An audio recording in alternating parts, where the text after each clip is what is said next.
Acabo de subir a mensagem de domingo.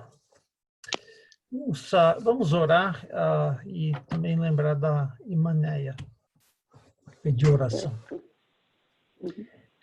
Senhor nosso Deus e Pai, nós te agradecemos por aqueles que estão podendo reunir conosco hoje à noite. Nós pedimos que o Senhor nos dê bom aprendizado, boa comunhão, que possamos encorajar uns aos outros em resultado daquilo que nós vamos discutir.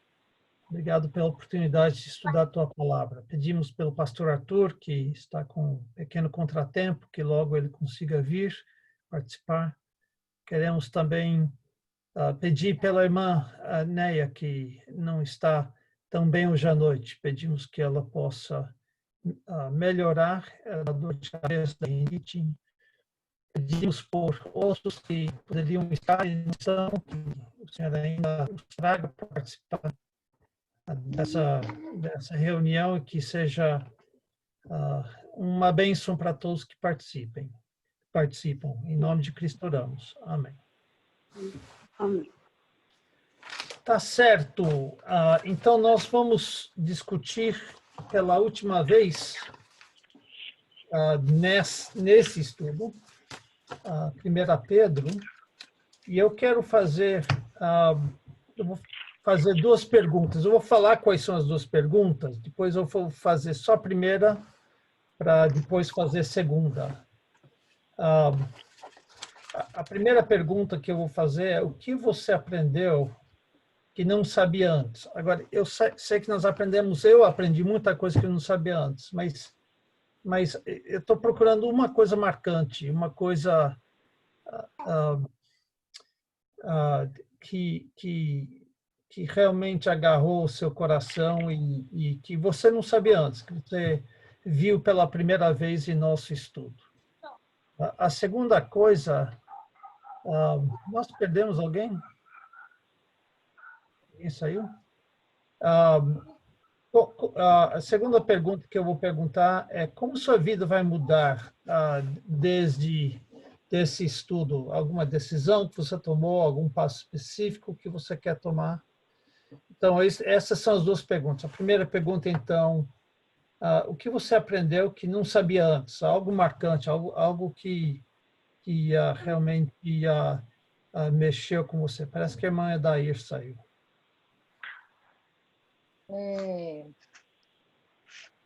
Assim, como eu falei para o pastor, né, no capítulo 1, versículo 7, que a nossa fé é muito valiosa, a nossa fé, né? Vale mais do que ouro, né?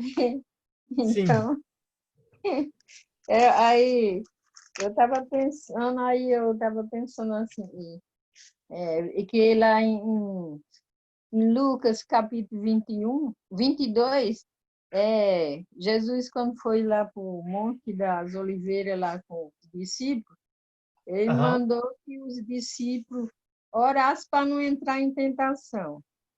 Aí também ele orou, Jesus orou. Aí ele também mandou a gente se firme na fé para que o nosso inimigo, ele anda bramando de redor, né? Então, para a gente se firmar na fé, a gente tem que orar bastante, como Jesus mandou que os discípulos orassem para não entrar em tentação. Nós também temos que ter fé e estar sempre orando para que o inimigo não nos derrube, né? E também aquele versículo o 20 do capítulo 2 também, que me chamou muita atenção, que diz que mesmo a gente sendo esbofeteado, maltratado, né, fazer o bem, mas ter paciência. Aí manda para que a gente tenha paciência, tenha esperança, porque Jesus também, ele sofreu, ele carregou a cruz cheia de pecados nossos. E ele não murmurou, ele foi com paciência. Sim. E eu acho que nós também temos que, mesmo a gente passando por tribulações, por provações, qualquer coisa, a gente tem que estar firme, que diz também que a gente tem que ser obediente, temente a Deus, a gente tem que ter, sempre cumprir com os mandamentos de Deus, que é isso que ele agrada, porque ele diz que, se for possível, a gente ser santo, porque ele é santo, a gente tem que amar os irmãos. Então, é uma boa lição, eu aprendi muito, porque, né? A gente tem que ter um bom procedimento. Isso tudo chamou a atenção, porque... Legal, muito bom. Para os que estão chegando agora, o pastor Arthur chegou, e eu não sei quem está aqui no LG.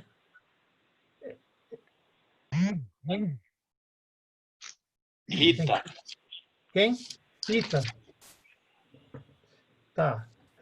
Boa noite. Boa noite. Boa noite. Então, nós estamos fazendo uma pergunta. Nós vamos fazer duas perguntas. A primeira pergunta é: o que você aprendeu nesse estudo todo, né? Algo que você não sabia antes, mas algo marcante, né?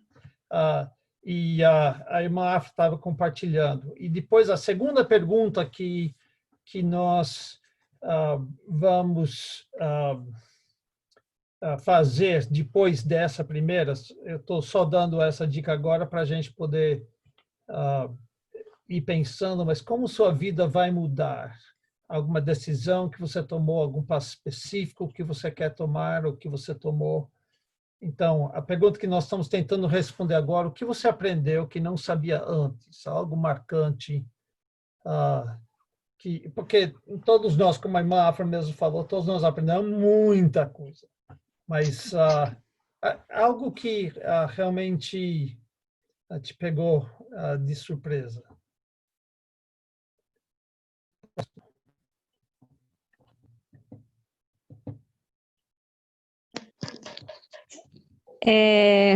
Boa noite a todos. Boa noite. Boa noite. Boa noite. Boa noite, pastor. 1 Pedro 5:7 é um versículo que eu decorei já há algum tempo e eu recito ele muito aqui para a Laura. Lançando sobre ele todas as vossas ansiedades, porque ele tem cuidado de vós. Mas estudando, eu percebi que quando eu leio o versículo 6 e o versículo 8, eu consigo entender bem melhor esse versículo, né? Que eu decorei só o 7. Sim. E então, assim, foi uma coisa assim que me chamou mais atenção. Legal. Muito E bom. eu posso falar Pode falar. o 6. Humilhai-vos, portanto, sobre a poderosa mão de Deus, para que ele, em tempo oportuno, vos exalte. Então, a gente fica colocando, eu fico nessa, pensando assim, né, lançando sobre ele as vossas ansiedades, mas parece que eu ainda continuo ansiosa, né? Sim. E aí, quando eu leio o versículo 6, eu consigo entender que, mesmo assim, eu preciso ainda esperar em Deus, né? Sim. É verdade. É isso. Muito bom. Muito bom. Mais alguém? Pastor. Oi. Eu vou responder a segunda pergunta. Mas não chegamos na segunda ainda. Não chegou ainda? Não, só na primeira.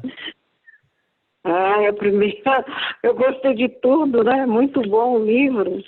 Sim. Que a gente estudou, né? Muito bom. Sim. Eu tirei aqui um versículo do capítulo 1, versículo 3, que eu queria perguntar para o pastor se realmente aqui Pedro está fazendo o tipo de uma oração, né?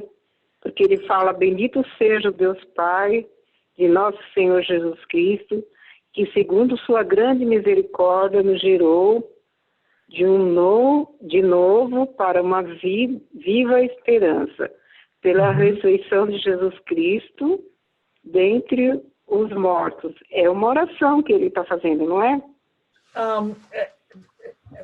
Talvez uma espécie de oração, mas o que ele está fazendo ele não está pedindo nada para ele está simplesmente bendizendo o nome de Deus. Ele está, deixa-me ver, ele está falando bem do Senhor pelas coisas que Deus fez por ele e lembrando essas coisas. É louvor puro, né? É uma coisa que a gente tem que seguir, né? Porque, Temos no que meu fazer. entender, o que ele está falando para a gente ter a mesma vocação que ele teve, né? Então, de escrever essas palavras, né? Sim, e ele está mostrando para nós o que é as coisas pelas quais nós devemos ser gratos a Deus e as coisas pelas quais nós devemos falar bem de Deus, né? Falar bem do nome de Deus. Obrigado pela explicação, pastor. Tá. Porque muitas vezes a gente reclama, né? A gente reclama disso, daquilo, do Covid e tal. Aí ele diz, não, nós devemos dar graças a Deus. Ou ele nos mostra, não diz que devemos dar graça, ele nos mostra, ele dando graças a Deus, sendo grato, que Deus... segundo a sua muita misericórdia, nos deu uma vida nova, nos regenerou e nós temos uma viva esperança por causa da ressurreição de Jesus Cristo, né? Então, quando a gente vê,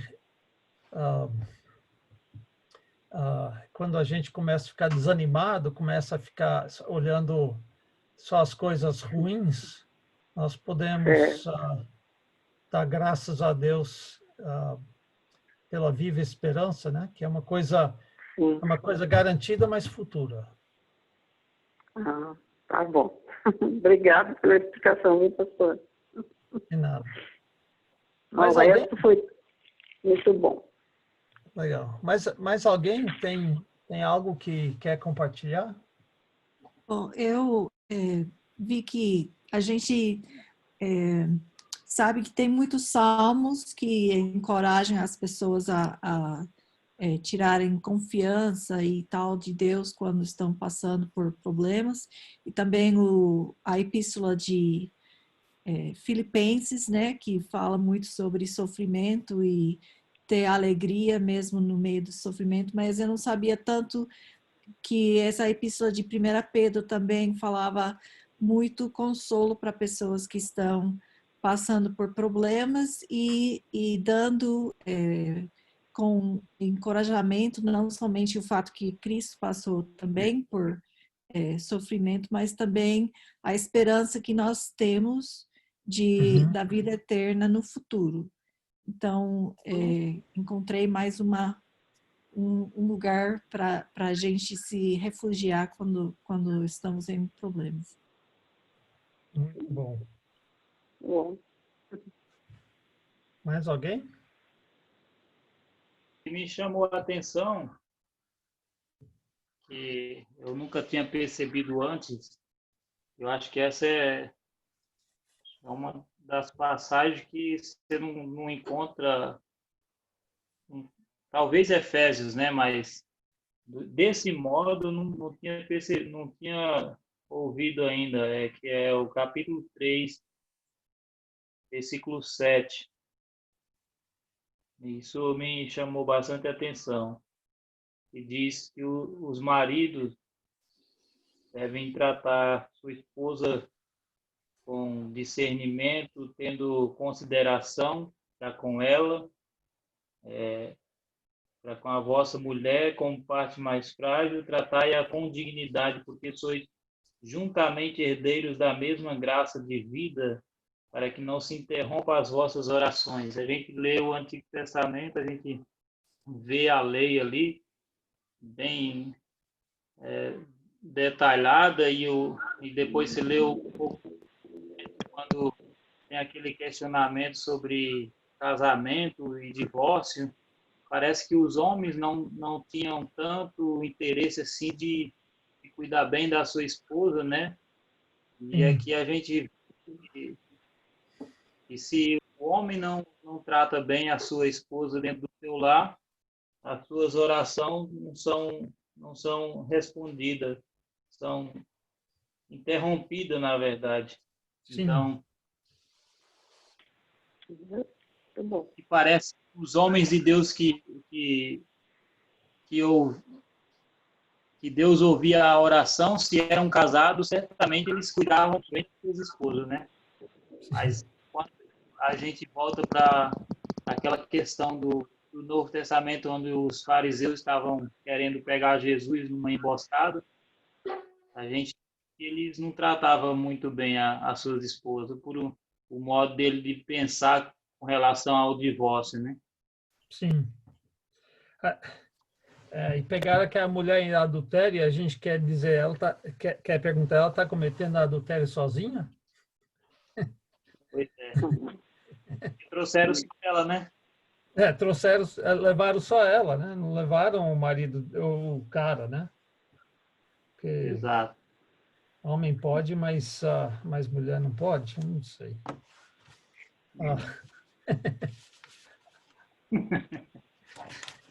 E outra, os homens às vezes também têm uma tendência de ser meio insensível com as suas esposas, né? Dar umas respostas meio grosseiras. Eu mesmo já me peguei algumas vezes fazendo assim com minha esposa. Estou aborrecido por alguma coisa, aí ela vem conversar comigo e eu dou uma resposta chata. Eu não sei se chega a enquadrar com esse pensamento aqui, mas o fato é que a gente tem que cuidar da nossa esposa, né? Sim. Tratar ela como qualquer coisa, ou como o mundo trata as suas esposas aí, que é só uma escrava do lar, né? Sim. Eu vou dizer uma coisa para os pais de filhos, homens. Você precisa fazer duas coisas. Um é tratar sua esposa bem sempre, mas especialmente na frente dos seus filhos. Eles devem perceber que você trata ela como princesa. E a segunda coisa é proteja a sua esposa dos seus filhos.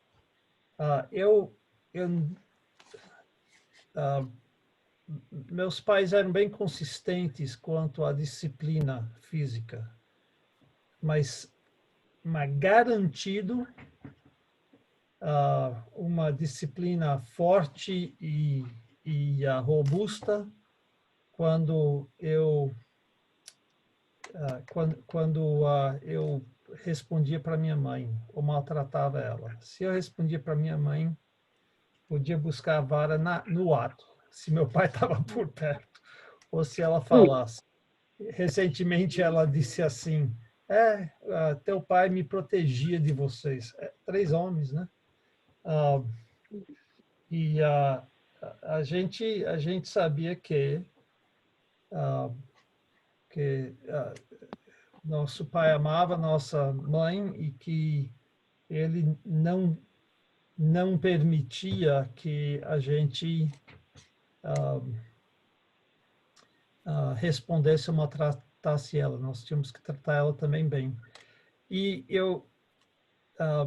e o dia que meu filho casou, ele me agradeceu e disse: eu nunca vi você maltratar a mãe. Eu quero te agradecer por isso. Bem, é porque eu aprendi com meu pai, né? Então, ensine seus filhos a falar bem fale só bem da sua esposa e ensine seus filhos a falar só bem dela também. O meu pai também, pastor, mesmo não sendo cristão quando a gente era menino, ele tinha lá a sua religião, era católico, né? Mas se a gente falasse qualquer coisa ou tentasse ou desobedecesse a minha mãe, era certeza que ia apanhar. Apanhava dela e depois do pai. Quê?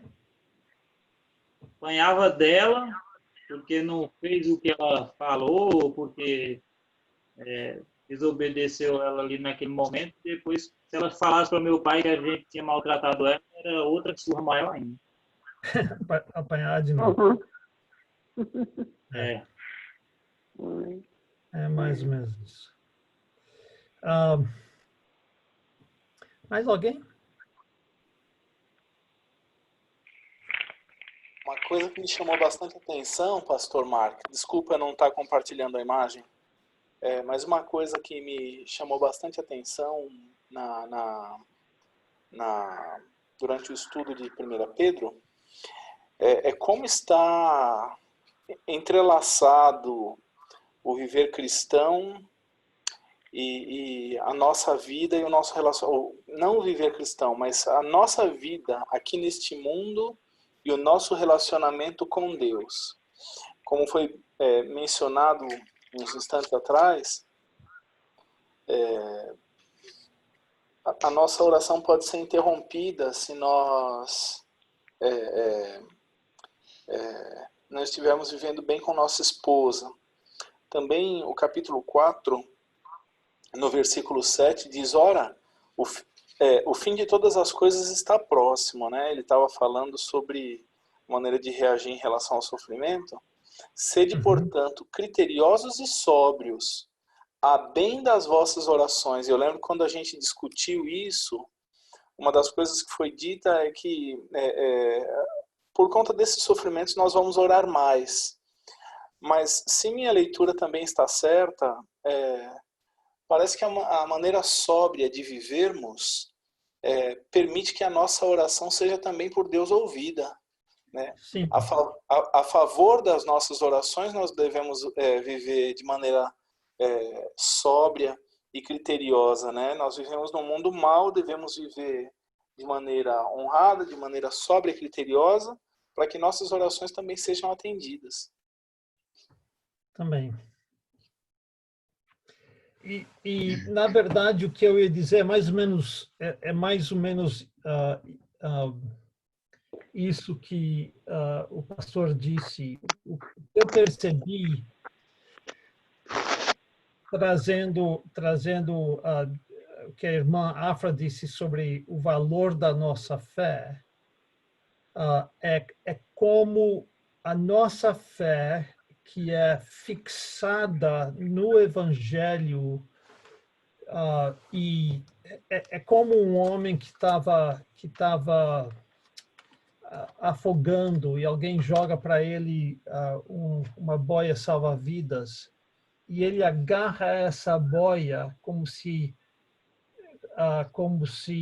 a vida dele dependesse da boia, e depende, e ele não solta nem que venha um tubarão para tentar engolir. E essa fé nos fixa tanto no nosso Salvador e na nossa viva esperança que isso se torna realidade e afeta tudo que nós fazemos. Que eu percebi, todas aquelas coisas normais de moralidade estão ali. Devemos largar de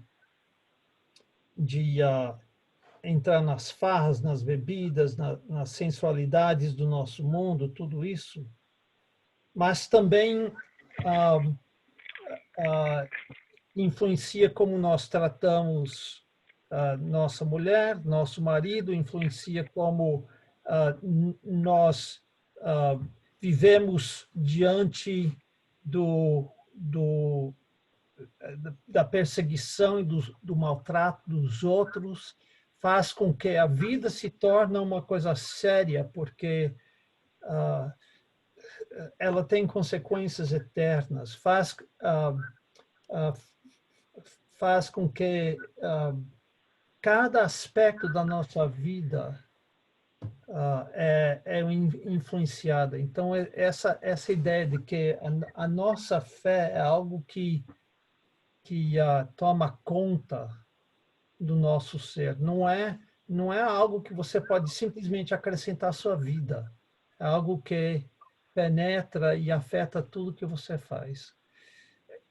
São coisas que eu, de uma certa forma, né, eu sabia disso no apóstolo Paulo. Eu não tinha percebido isso em Pedro. Mais uma pessoa, nós temos que correr, senão não dá tempo, mas se mais alguém quer compartilhar algo que aprendeu de novo. Pastor, eu aprendi aqui no capítulo 3, no verso 3, quando fala, não seja o adorno da esposa, o que é exterior, como frisado do cabelo, adereços de ouro, aparato de vestuário. Então, como eu vim da Assembleia de Deus, né? Então esse texto é interpretado de outra maneira, entendeu? Sim. E aí, na realidade, eles interpretam esse texto como se estivesse dando algumas regras no uso de vestimenta, né? Sim. Então, foi uma coisa que eu aprendi que ficou bem claro aqui na minha mente, foi que aqui está orientando, né? Que a mulher tem que ganhar o marido pelo comportamento e não pela forma de vestir, pela forma do cabelo, pelos adereços, né? Então, isso foi uma coisa interessante que eu aprendi. E como às vezes isso é distorcido, né? Entendi. Vamos para a segunda pergunta, que é como que sua vida vai mudar? Alguma decisão que você tomou, um passo específico que você quer tomar? Alguma coisa que você acha que vai ser diferente ou que você quer que seja diferente a partir desse estudo?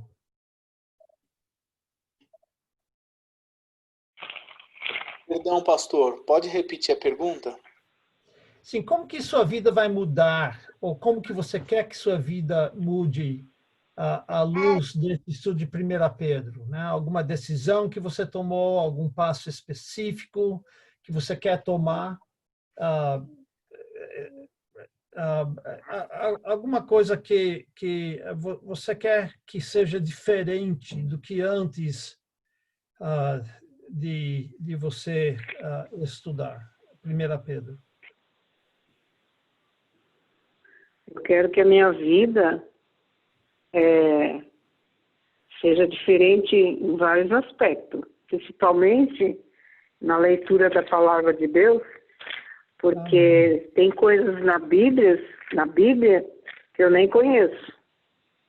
Porque, por exemplo, alguém fala um nome de uma pessoa que está na Bíblia e eu não conheço. Eu tenho uma memória muito fraca. A minha memória, ela é esquisita. Sempre foi, desde pequena, né? Eu tive uma memória pequena. Mas tem coisas que a gente lê e nunca mais esquece, né? E Sim. Tem coisas que na Bíblia, realmente, e com tantos anos que eu vou à igreja, ouço a palavra, gosto de participar, estou sempre com um desejo no coração de estar com os irmãos, de fazer parte até de cuidar das crianças e outras coisas, né? Uhum. Mas tem muita coisa na Bíblia que eu preciso conhecer. Então, através do nosso estudo, foi muito bom o estudo e muito bom para mim, porque, como o pastor ensinou para a gente, E a gente não pode ler uma vez só. Então, Sim. a gente tem que ler várias vezes, repetir, e o pastor me ajudou no sentido de fazer perguntas, às vezes para os outros irmãos que são mais espertos no assunto, as minhas perguntas são perguntas bem relevantes, muito pequenas, né? Mas é falta de estudo, né? E agora, com esse estudo de 1 Pedro, eu estou pedindo a Deus para que a minha mente melhore. E que eu vou tentar. Eu agora estou mais desocupada, não tenho desculpa, né? De não ficar lendo a Bíblia várias vezes, né? Eu posso ler a Bíblia várias vezes. Então, eu pretendo continuar na leitura. Amém. Vai ser muito bom, eu acho que vai ser muito bom para mim e eu vou poder ajudar outras pessoas também, né, pastor? Sim. O que eu posso, exatamente, e o que eu posso dizer é que a solução para a memória curta é ler o mesmo livro 20 vezes, que quanto mais você lê, mais você vai lembrando. Sim. E não tem outra coisa. Então, se é isso que a irmã aprendeu bem. Legal. Obrigada. Mais alguém que quer compartilhar?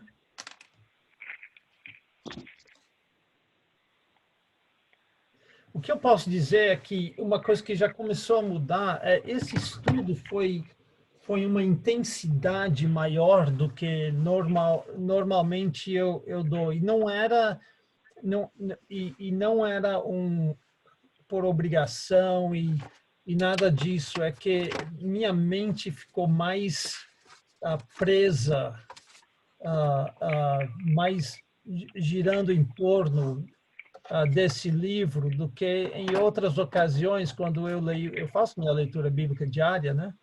Você lê e esquece, mas como talvez estava lendo um pouco em grego, talvez porque eu precisava dar respostas para os irmãos, eu realmente li, e eu gostei do jeito em que a 1 Pedro ficou comigo mais do que em outras ocasiões eu tenho lido, né? Eu acho que é o que acontece quando a gente, igual a dona Marina estava dizendo, quando a gente lê mais do que uma vez, né? O que acontece é que você se vê pensando e refletindo sobre 1 Pedro em outros momentos, e isso tem a ver com a coisa que eu aprendi, que é justamente assim que a gente consegue fixar as nossas mentes nas coisas eternas. E isso nos faz reagir e agir de forma diferente. Quando nós enfrentamos as agrúrias da vida, né, as dificuldades da vida, quando a gente está imerso na palavra de Deus, refletindo nela, e nós estamos mais bem preparados para enfrentar as coisas que nós enfrentamos. Então, para mim, isso foi uma grande bênção que eu pretendo agora continuar. Mais alguém quer compartilhar alguma coisa que quer fazer diferente, está aprendendo? Um passo que quer tomar, ou já tomou?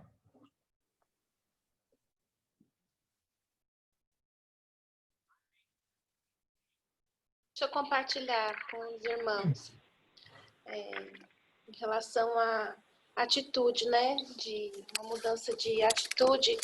E faz acho que umas 2 semanas atrás, o pastor mencionou numa mensagem uma frase que eu fiquei na minha cabeça, que é: a vida cristã é ser fiel todos os dias, né?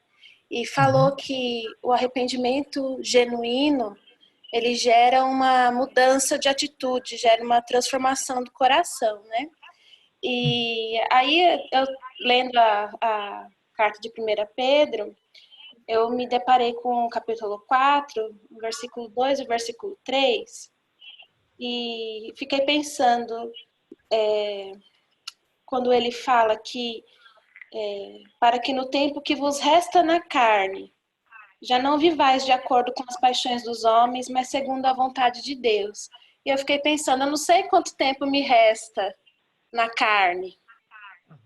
Eu não sei ainda quanto tempo eu vou viver aqui. Então, não é para eu viver mais de acordo com eu vivia antes, né? E a gente sempre na luta contra o nosso próprio pecado, porque já basta esse tempo, isso já passou, né? É uma mudança total de vida, porque nós não sabemos, lá em 1 Pedro, no capítulo 1, vai falar, né, que nós estamos esperando participar dessa herança que é imarcessível e cheia de glória, e a gente está indo para lá. Então, no tempo que me resta na carne, é viver segundo a vontade de Deus e não de acordo com os meus desejos e a minha própria vontade. Uma mudança de coração e fidelidade a Deus todos os dias. Amém.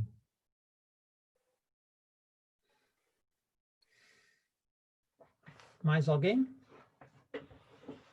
Também, pastor, o que me chamou a atenção também foi no capítulo 2, o verso 23. Pois ele, quando ultrajado, não revidava com o traje, mas, quando maltratado, não fazia ameaça, mas entregava-se àquele que julga retamente. Então, uma coisa que eu tenho refletido, né, que a gente está sempre pronto a revidar, né? E Sim. como cristão, né, a gente tem que acho que é o objetivo de todo cristão, né? Aprender isso com Cristo, né? Que não tem que revidar nada, né? Se entregar na mão de Deus. E me chamou muita atenção esse versículo. Amém. Realmente. Não é nada fácil. Mas quando a gente lembra o que Cristo fez, se torna um pouco mais fácil, né? É verdade. Mais alguém? Tem um versículo, capítulo 2, versículo 9, diz: Vós, porém, sois raça eleita, sacerdócio real, nação santa, povo de propriedade exclusiva de Deus, a fim de proclamar a virtude daquele que vos chamou das trevas para a sua maravilhosa luz. Aqui a gente vê todas essas coisas aí referente a nós mesmos, né? Que nós somos uma raça eleita, um sacerdócio real e uma nação santa e um povo de propriedade exclusiva de Deus. Mas aí ele diz a finalidade de sermos tudo isso, que é para proclamarmos as virtudes daquele que nos chamou das trevas para a sua maravilhosa luz. Estava essa semana passada também, junto com um rapaz que é casado com a prima da Josiane. Ele está fazendo umas paredes por Orlandinho lá, meu cunhado, e eu estou ajudando ele. Eu tive a oportunidade de falar de Cristo para ele, né? Algumas vezes ele fica pensando em falar, não que seja errado falar bem da nossa igreja, mas às vezes a gente fica pensando em falar da igreja, né? Sim. Eu me detive, não falei da minha igreja, mas ele fez um comentário dizendo, né, você é daqueles bitolados que fala que só a igreja dele é boa, que a dos outros não presta e critica todas as outras igrejas. Aí eu só ouvi aquele questionamento dele e falei o evangelho, né? Fui lá para a questão de Nicodemos com Jesus e perguntei se ele conhecia a respeito de Nicodemos, e a pergunta que Nicodemos fez. E Jesus Cristo dizendo que era necessário nascer de novo para ir para o céu e que não precisa de uma religião não te faz ir para o céu. O que faz ir para o céu é nascer de novo, é crer em Jesus Cristo. Sim. Aquilo me fez pensar. Às vezes a gente fica tão focado em querer criticar o que os outros fazem de errado e acabamos deixando de proclamar as virtudes daquele que nos chamou, né? Sim. Quer falar de Deus, do amor de Deus, quer falar dessa maravilhosa luz que é Jesus Cristo. E acabamos falando da esperança que está em nós, né? Verdadeiramente importa. Então, eu quero que isso, sempre que tiver oportunidade, não vou falar de coisas que não interessam. Chegar, conversar com um camarada, ele pergunta a minha religião. Algumas vezes eu já fiz isso. Aí eu vou falar da igreja do Valdomiro, vou falar da igreja do R.R. Soares, do Edir Macedo, e esqueço de falar de Jesus Cristo. Não vai ser bom nem para ele, nem para mim. Verdade. Eu esqueci de deveria fazer, né? Mais alguém? Eu aprendi aqui em 1 Pedro que a gente tem que ter a fé, ter paciência. E essa semana me mandaram um áudio para mim, eu dei uma resposta, eu não sei se eu dei certo ou não, né? Aí mandou um áudio e me perguntando assim, não era para mim me desesperar, porque a Silene está doente, e aí eu respondi, quem tem Deus não pode estar desesperado, não. Tem que ter fé, ter confiança em Jesus, que é isso que ele manda que a gente tenha fé, tenha esperança e paciência, né? Eu não sei se eu respondi certo para ela, mas ela falou, eu nunca vi uma pessoa igual a senhora, porque falar, a gente pode fazer o quê, né? Não tem que esperar em Deus. Sim, é verdade. Mas eu acho que a senhora fez certo, porque o que nós aprendemos no capítulo 3, que disse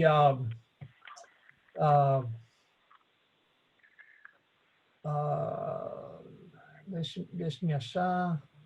Razão da vossa esperança? Exatamente. 15, versículo 15. Versículo 15.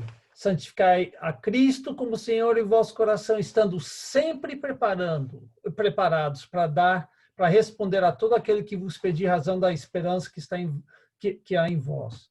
A irmã aproveitou um momento para dar razão da sua esperança, né? Porque é que a senhora não estava desesperada, porque a sua esperança não está nas coisas dessa vida, está em Deus.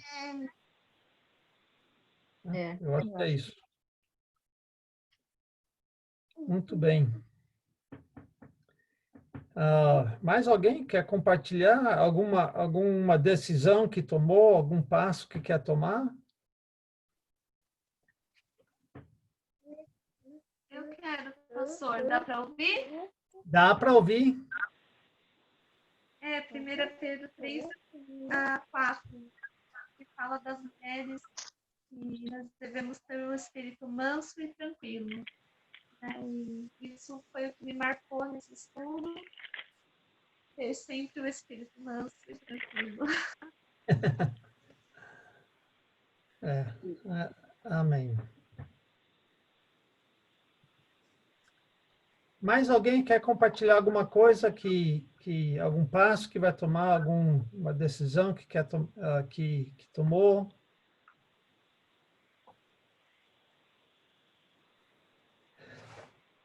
Se não, eu quero fazer mais duas coisas ainda hoje à noite. Uma delas é saber se os irmãos têm alguma sugestão sobre como podemos melhorar o estudo, alguma coisa que gostaria que a gente fizesse diferente. É a primeira vez que eu faço exatamente esse estudo. Se tem alguma sugestão, eu queria ter. Queria ouvir sua sugestão. Não é uma sugestão, mas para melhorar é só gastar mais tempo que o senhor gasta também no seu escritório aí. Eu gastar mais tempo no escritório? Eu mesmo. Eu. Dando mais trabalho.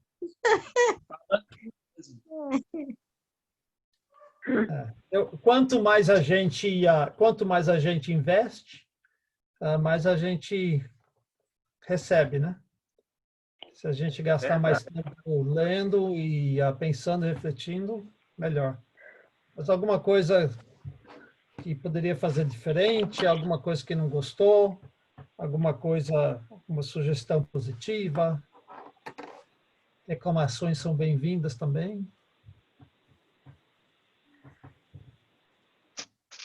Eu gostei de tudo, só teve uns dias que eu não pude assistir, eu não gostei, mas...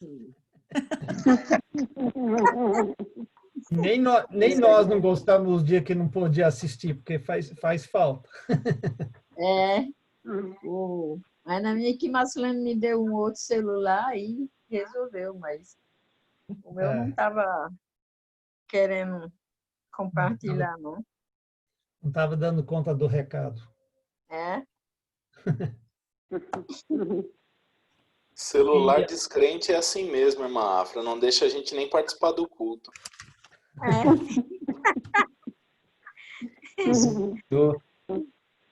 Ficam atrapalhando. Aí, na hora que a gente está assistindo, ficam ligando.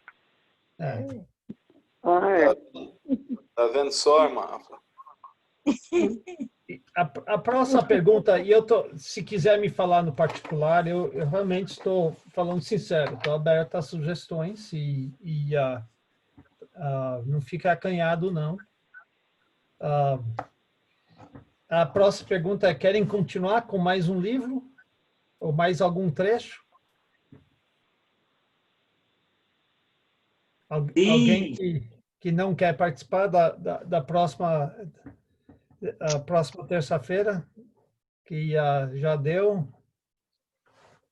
Eu quero participar sempre. Eu não desisto, não. Só se o senhor desistir, mas eu não. Não vou desistir, eu só não queria pressupor que estava todo mundo gostando. Não queria que ninguém fizesse por obrigação, né? Então, não sei porque nosso grupo está reduzido hoje, mas eu queria saber se os irmãos gostaram e têm interesse em continuar ou se estão fazendo por obrigação ou esse tipo de coisa. É o motivo da minha pergunta. Não quero pressupor que os irmãos queiram continuar dessa forma. Eu acho muito vantajoso, pastor, o estudo bíblico nesse formato. Por uma razão muito simples, a gente não tem nenhuma desculpa para não participar. Sim. Estamos em casa, podemos ler nossa Bíblia em casa, temos um período longo para cumprir uma tarefa pequena, que é a leitura de um trecho, muitas vezes curto. Por exemplo, esse livro dá para ler ele inteiro em 20 minutos, né? Então é um dever pequeno ler 4 vezes ao longo de 7 dias, né? Então, eu lembro de uma semana em que minha esposa e eu não tínhamos lido.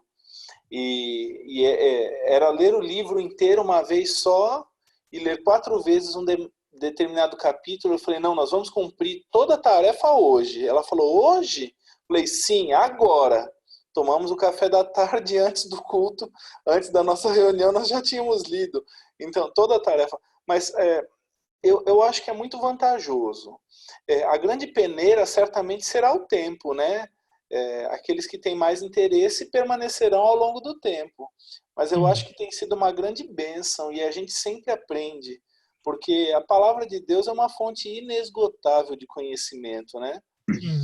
E mesmo que a gente não escolha um livro só, mas pelo menos escolhendo seções das Escrituras para estudarmos, eu acho que o proveito é muito grande, né?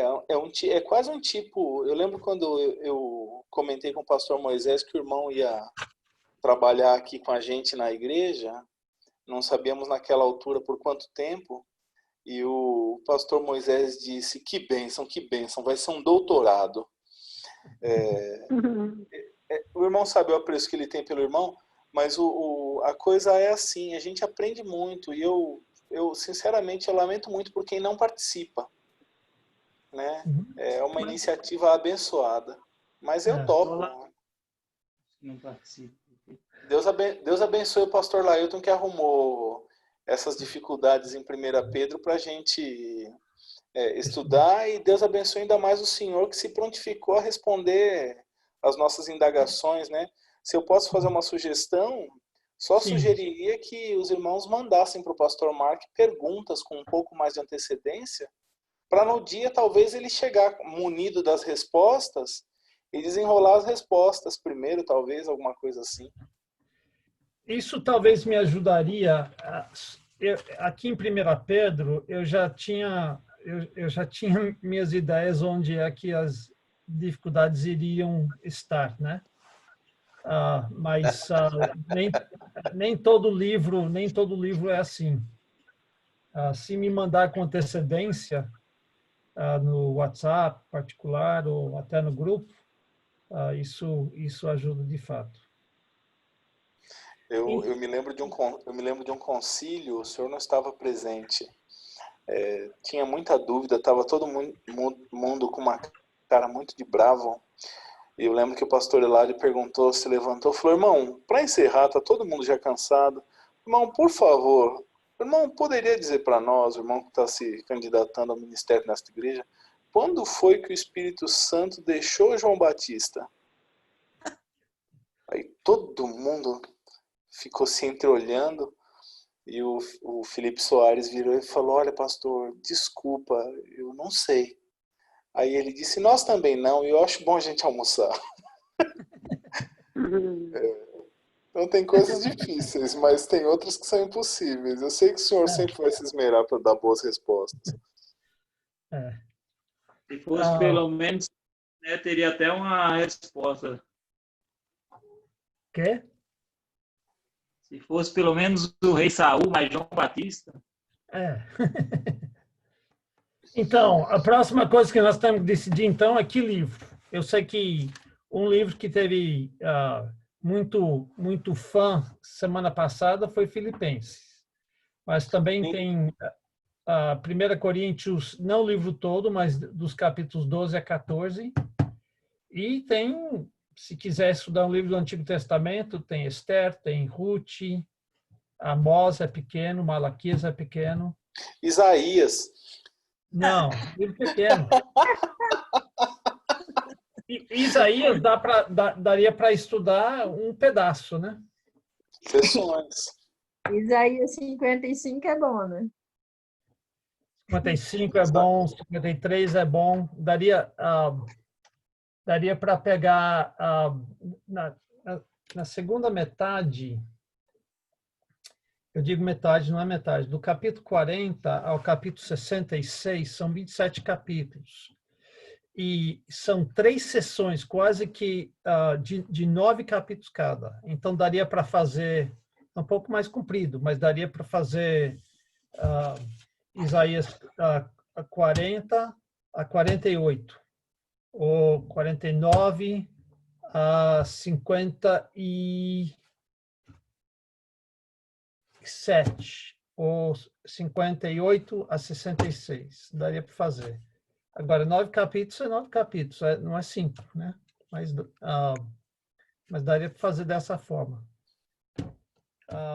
No Novo Testamento tem 1 Timóteo, 1 Tessalonicenses, tem Colossenses. Apocalipse. Não, vamos ficar nos pequenos. Apocalipse um dia a gente faz, mas é uma parte... Não entendi? Vamos começar pelos pequenos mesmo. Ao invés de escolher um só hoje, já escolhe 2 já. Aí um para iniciar e o outro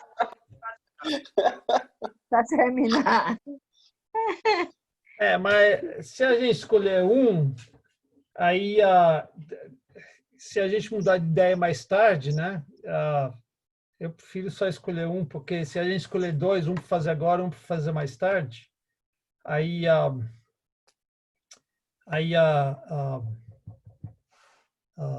Aí, de repente, a gente quer fazer um do Antigo Testamento mais tarde, ou quer mudar de ideia, né? Eu acho que Filipenses seria uma boa ideia. Nós acabamos de estudar um livro de Pedro. Seria uma bênção poder estudar um de Paulo também. Filipenses é uma carta muito encorajadora, com algumas indagações. Por exemplo, muitos chamam Filipenses de a Epístola da Alegria, né? E uma dada ocasião eu ouvi um pregador, o pastor Marco inclusive o conhece, o pastor Darcis Borowski. Ele pregou uma série em 1 Coríntios chamada A Igreja da Qual Eu Não Quero Ser. E depois ele foi pregar em Filipenses. Eu lembro dele fazendo a introdução do livro, ele disse: essa também é um tipo de igreja da qual eu não queria ser. Mas deu um nó nos meus miolos, porque eu falei, ué, mas Filipos parece uma igreja tão boa. O argumento dele é que quase tudo acerca do que o apóstolo Paulo escreve ali era uma espécie de sarcasmo e um tipo de censura num formato bem judaico para condenar a igreja. Não sei se o senhor já viu essa linha de leitura do livro de Filipenses. Não, eu achei tão doido, tão equivocado, mas como a igreja não era minha e os diáconos também não concordavam com o que ouviam, eu pensei, acho que ele já tem problema suficiente com o povo dele, não vou falar nada. Mas acho Filipenses uma ótima sugestão.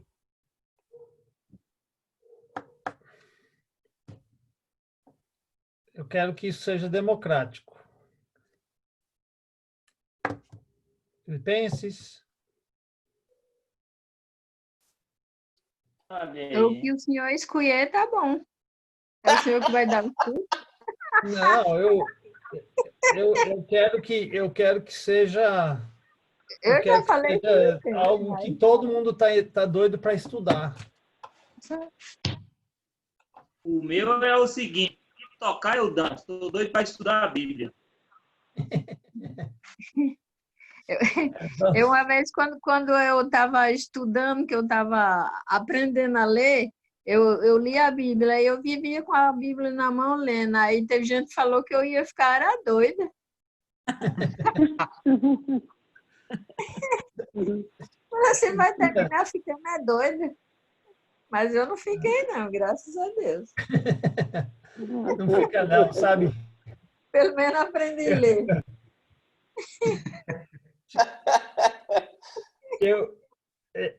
Eu era um daqueles, quando criança e adolescente, que lia. E uma vez foram ter um concurso lá na minha escola, acho que eu estava na 5ª série, não sei, para ver quem lia o maior número de livros. Eu ganhei, eu acho que com o dobro do segundo lugar, mas durante essa época que eu estudava numa escola que tinha uma biblioteca e você podia pegar 3 livros por semana. Aí eu pegava 3 livros e lia um livro cada dia. Aí aí eu ficava sem livro para ler durante o resto da semana. E eu estava nessa toada de ler.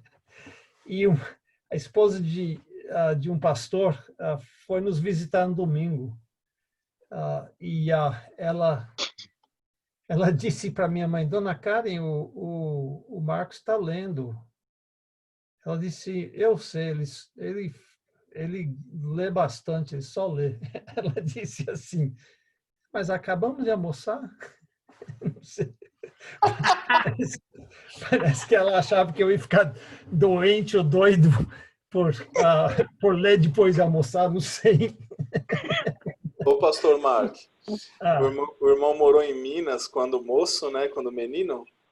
O irmão já ouviu o mineiro explicando isso aí? O mineiro vai explicar o falecimento de alguém, ele diz assim: fulano de tal comeu garrolê e morreu. Comeu garrolê, morreu? Comeu garrolê e morreu. Nunca ouvi isso antes, não. Ou seja, comeu, foi ler e morreu. Eu sei.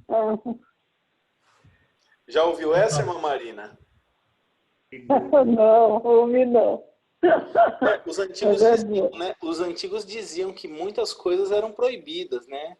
Tipo, leitura depois da refeição causava congestão, tomar banho antes de dormir causava isso, né? Eu fico pensando como o mundo mudou, né? Eu era criança, ficava com medo de comer manga com leite. Eu vejo os meninos de 12 anos fumando na rua, eu falo, nossa, como as coisas mudaram. Eles falavam essa de manga com leite, aí eu fui na República Dominicana conhecer os pais da Anitta e um dos primeiros dias a minha sogra pegou uma manga e cortou em pedacinho e ele pegou um leite e derramou em cima da manga e comeu como se fosse cereal matutino. Eu falei para ele, lá no Brasil eles dizem que você vai morrer depois disso. Esse era o pastor Roberto? E hoje ele tem 90 ele está com 91 anos, né? Eu acho que não morreu, não. Isso aí era para os escravos não roubarem nem o leite nem a manga, viu? Não sei. Então, alguém faria objeção se a gente fizer Filipenses? Não, pastor, eu não faço objeção. Vamos estudar Filipenses. Pode ser, irmão? Por mim, tudo bem, pastor. Pode ser. Tá bom. Então, vamos fazer Filipenses essa semana. Mais alguém? Tem Por mim problema? também tudo bem, pastor. Tá certo. Então, a tarefa é ler uma vez por dia, no mínimo 4 vezes essa semana. Terça-feira que vem a gente vai falar sobre o livro todo. Provavelmente nós vamos fazer isso 2 vezes, o livro todo 2 vezes, para depois entrar nos capítulos. Porque Filipenses é difícil dividir no meio, mas eu vou ver. Eu vou ver, mas essa semana eu sei que nós devemos ler uma vez por dia. Mínimo 4 vezes por semana. Tá certo? Tá bom. Então é isso. Mais algum comentário? Eu já vou desligar o... Mais uma vez eu agradeço a todos pelas orações com Marcilene. Deus abençoe. Ela está